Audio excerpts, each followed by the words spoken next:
Marcos capítulo 13, verso 3, Marcos 13, 3. No Monte das Oliveiras, defronte do templo, achava-se Jesus assentado, quando Pedro, Tiago, João e André lhe perguntaram em particular: dize-nos, quando sucederão estas coisas? E que sinal haverá quando todas elas estiverem para cumprir-se? Então Jesus passou a dizer-lhes: vede que ninguém vos engane. Muitos virão em meu nome dizendo: sou eu. Enganarão muitos. Quando porém ouvirdes falar de guerras e rumores de guerras, não vos assusteis. É necessário assim acontecer, mas ainda não é o fim, porque se levantará nação contra nação, reino contra reino. Haverá terremotos em vários lugares, também fomes. Estas coisas serão o princípio das dores. Estais vós de sobreaviso, porque vos entregarão aos tribunais e às sinagogas, sereis açoitados, e vos farão comparecer à presença de governadores por minha causa, para lhes servir de testemunho. Mas é necessário que primeiro o evangelho seja pregado a todas as nações. Quando, pois, vos levarem e vos entregarem, não vos preocupeis com o que haveis de dizer, mas vos será concedido naquela hora. Mas aquilo que será concedido naquela hora, isso falai, porque não sois vós que falais, mas o Espírito Santo. Um irmão entregará à morte outro irmão, e um pai ao filho, e haverá que se levantarão contra os progenitores e os matarão. Sereis odiados de todos por causa do meu nome. Aquele, porém, que perseverar até o fim será salvo. Quando, pois, virdes o abominável da desolação situado onde deve estar, quem lê entenda. Então, os que estiverem na Judéia fujam para os montes. Quem estiver em cima do eirado não desça, nem entre para tirar da sua casa alguma coisa. E o que estiver no campo, não volte atrás para buscar sua capa. Ai das que estiverem grávidas e das que amamentarem naquele dia. Orai para que isso não suceda no inverno, porque aqueles dias serão de tamanha tribulação, como nunca houve desde o princípio do mundo, que Deus criou. E até agora nunca mais, jamais haverá. Não tivesse o Senhor abreviado aqueles dias, ninguém se salvaria. Mas por causa dos eleitos que Ele escolheu, abreviou aqueles dias. Verso 24. Mas naqueles dias, após a referida tribulação, o sol escurecerá, a lua não dará sua claridade, as estrelas cairão do firmamento, e os poderes do céu serão abalados. Então verão o Filho do Homem vir nas nuvens, com grande poder e glória. E ele enviará os anjos, e reunirá os seus escolhidos dos quatro ventos, da extremidade da terra até a extremidade do céu. Deixa aberto em Marcos 13, não fecha apenas os olhos.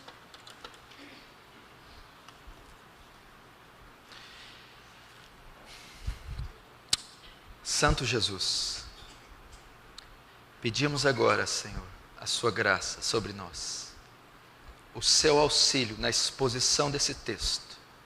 Ajuda-me a comunicá-lo com sobriedade, lucidez, transparência e temor.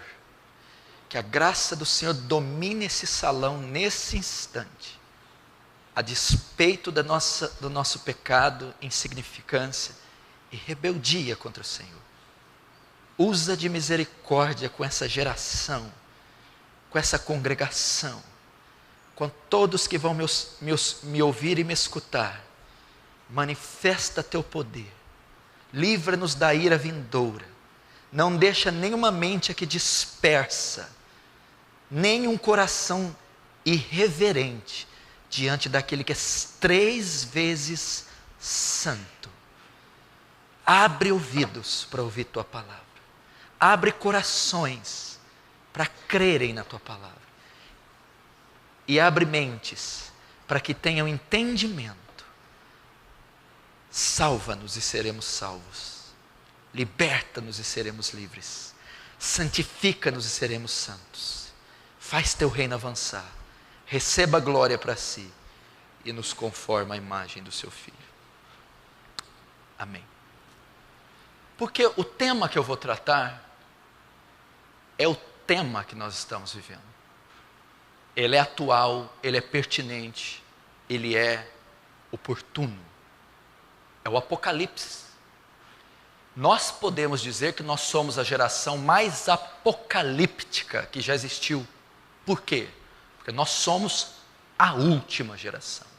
Então, nenhuma outra geração esteve tão próxima do fim, como nós estamos, pois nós somos a última. Jesus aqui, ele está no Monte das Oliveiras. Ele está sentado com os seus discípulos. Essa aqui é a última semana de vida de Jesus. É uma quarta-feira. Quarta-feira à tardezinha, eles estão no crepúsculo da tarde. À medida que o tempo vai passando, o céu vai se enegrecendo, o dia vai terminando.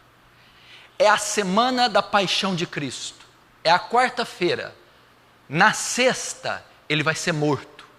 Ele vai ser crucificado. Ele termina aqui o seu último ensino público. Não há mais nenhum registro de algum ensino de Jesus. Ele passou o dia ensinando. Ele está terminando o dia. E ele vai para a quinta-feira preparar a Páscoa. Os preparativos para a Páscoa.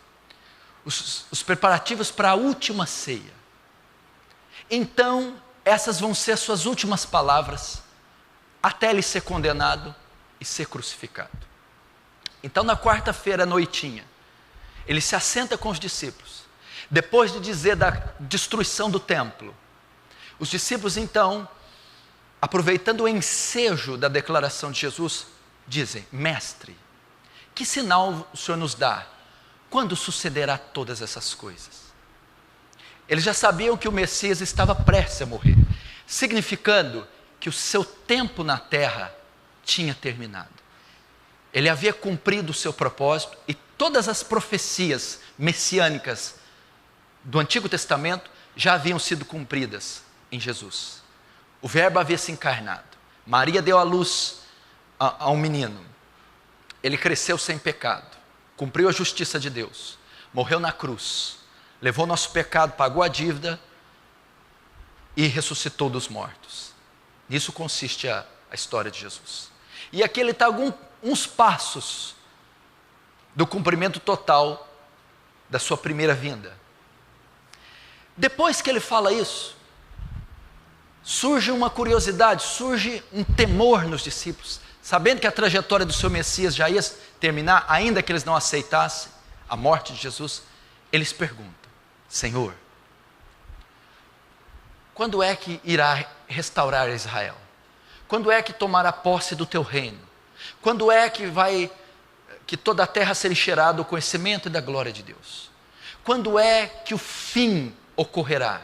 Quando é que o Senhor retornará em glória para tomar posse do seu reino? Então Jesus vai dizer, por que eles perguntaram a Jesus? Porque o próprio Jesus diz: e aquela hora e aquele dia ninguém sabe, nem os anjos do céu, nem o Filho, senão o Pai.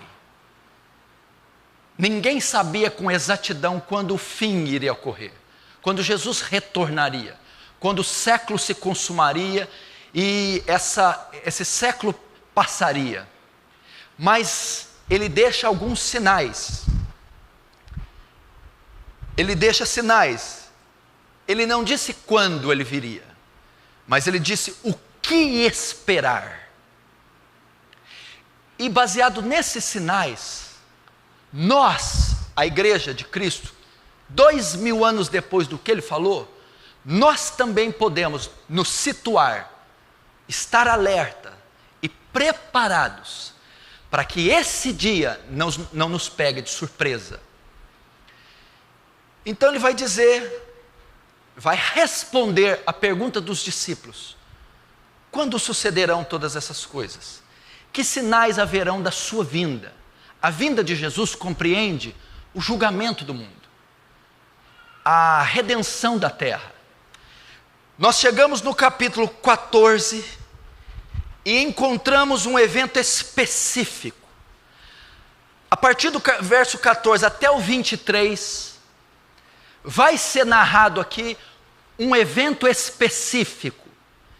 E neste evento, nós saberemos com precisão quando Jesus voltará. Este evento é também um sinal, uma comprovação a respeito da volta de Jesus. É a grande tribulação. Veja comigo no verso 19. porque aqueles dias serão de tamanha tribulação, como nunca houve desde o princípio do mundo, que Deus criou, até agora, e nunca mais haverá.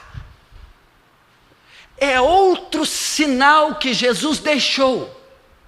É outra marca do fim. Eles perguntaram quando sucederá todas essas coisas e quando elas acontecerão. Então ele vai e ele traça sinais e ele vai discorrendo um a um.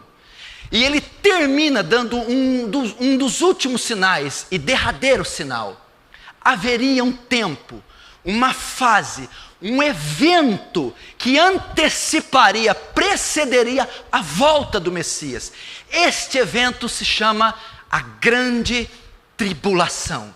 Jesus disse: virá um tempo de tão grande tribulação que nunca houve na terra e nem jamais haverá.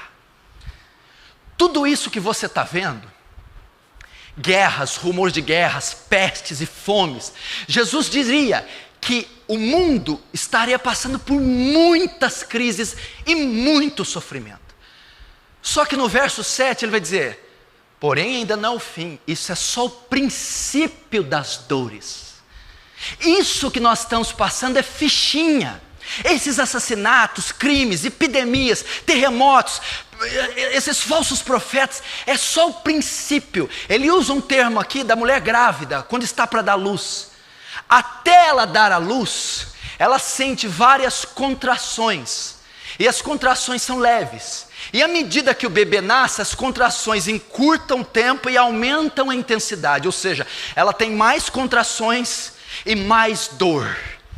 Então ele está dizendo: isso aqui não é o parto ainda, é só o princípio, só são leves contrações, os genocídios, as epidemias, o caos moral, a corrupção, a mortandade, são o princípio das dores. Princípio do quê?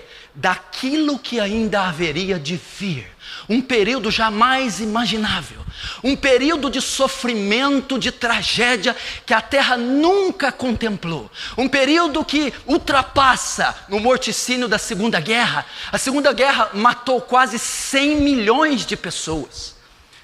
Um período pior do que Sodoma e Gomorra, onde Deus mandou descer fogo e consumiu as cidades.